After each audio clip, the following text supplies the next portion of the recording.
Le système politique romain.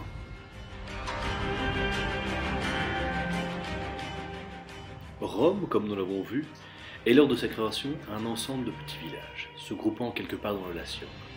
Défendant avec ardeur leur terre, les soldats qui composent cette armée combattent en phalange. Ce sont des paysans, des artisans et des commerçants originaires de la cité.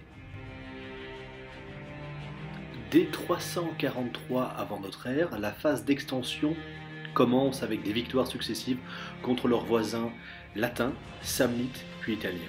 Rome devient rapidement une grande puissance, et ce grâce à son armée et son système politique. En effet, la cité est dotée d'un système républicain aux institutions plutôt complexes, avec comme base le citoyen. Il s'agit d'un homme libre de plus de 18 ans, qui sera réparti soit en communes tributes, soit en communes centuriates, en fonction de sa richesse. Les communes centuriates vont élire ici les préteurs, les censeurs, ainsi que les consuls. Ces magistrats s'occupent respectivement de la justice, du recensement, mais aussi de la guerre, de la politique extérieure. Ils sont élus par pair et ne peuvent être réélus 2 ans d'affilée. Ce sont des magistratures supérieures. Concernant les comites tributes, ils vont élire les édiles ainsi que les questeurs s'occupant de la police, mais aussi des finances. Nous trouvons enfin le Sénat. Constitué de 300 patriciens, nobles et anciens magistrats, ils ont comme but de conseiller les magistratures sur divers sujets tels que la guerre, la politique intérieure, extérieure ainsi que l'économie. Enfin, nous retrouvons les tribuns. Ceux-ci représentent le peuple, à savoir 90% de la population, qui n'a pas vraiment son mot à dire. Ceux-ci possèdent un droit de veto, soit celui de refuser une loi ou une magistrature. Au 1er siècle avant Jésus-Christ apparaît une crise d'abord sociale avec les cités voisines de Rome qui réclament le droit de participer à la politique, puis une crise agraire concernant les terrains des paysans. S'opposent alors les patriciens, nobles, et plébéiens, représentants du peuple, dans de nombreuses lois et conflits politiques. Après de nombreux troubles et guerres, ce sont les généraux issus de classes patriciennes et adorés de leurs soldats qui s'imposent. On les appelle alors imperator, terme qui désignera bientôt l'empereur.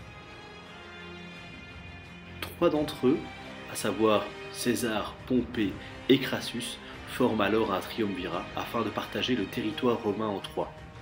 Jules César prend les territoires européens, Crassus l'Asie et Pompée l'Afrique et Rome.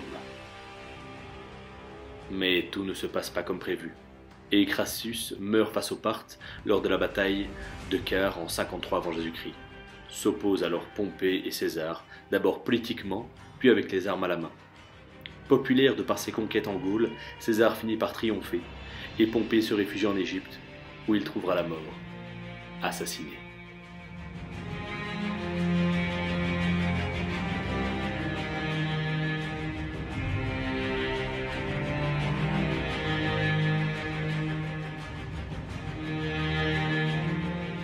Durant les Ides de Mars, alors que César accumule le pouvoir politique et militaire, seul, sous la forme d'une magistrature appelée alors dictator, il se rend au Sénat pour être couronné à vie.